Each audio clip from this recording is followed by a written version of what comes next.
the narrative that I had in mind when I drew this piece was that I started off with the griffin, with where the baby was eaten by the griffin, and it regrows inside of the griffin and becomes a half human, half monster hybrid that you see like throughout the piece here. And so the story that I had in mind was that the griffin child is really hungry because it has just been born, and so it starts new to the world. It starts seeking out things to eat, and first it starts eating the eggs that has fallen from the nest. But then once it got too close to the nest, the parent bird started attacking the monster the monster, and then they fought.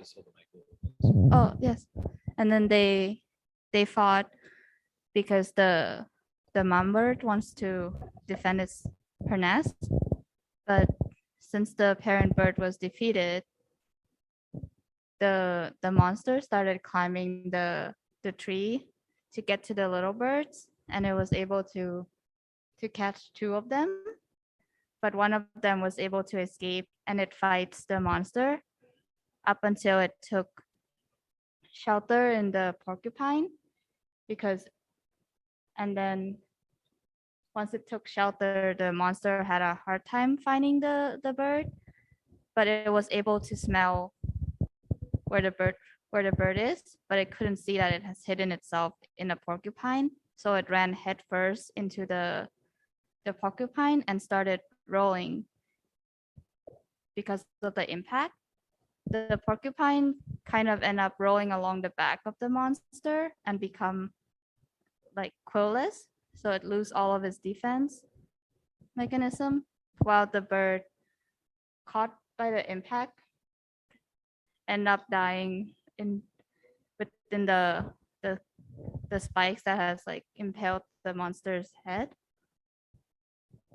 So it's a pretty sad story where the monster no longer doesn't realize that the bird it's chasing after is dead on his head.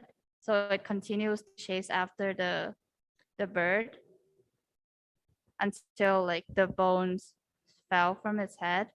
And once it finds the bones, it thinks that it has captured the bird that it's been seeking all this time, and peacefully passes away. And when it dies, another monster spawns from its stomach.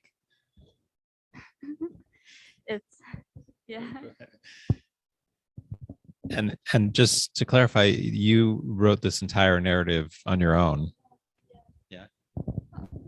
Yes, it's from my imagination. I was thinking, I guess, trying to conceptualize how I think of relationships between people, especially between a parental figure and a child figure, and how those like boundaries can be blurred, because it's everyone can take on both a child role and a parental role, and it doesn't really quite matter your age or anything, because human interactions is really complex. And for me, it's akin to like getting like nature, where you need human relationships to survive, just like you need to eat. But in that process, you might end up hurting someone else, or you might end up getting hurt by other people. But it's just as necessary to socialize as it is to eat.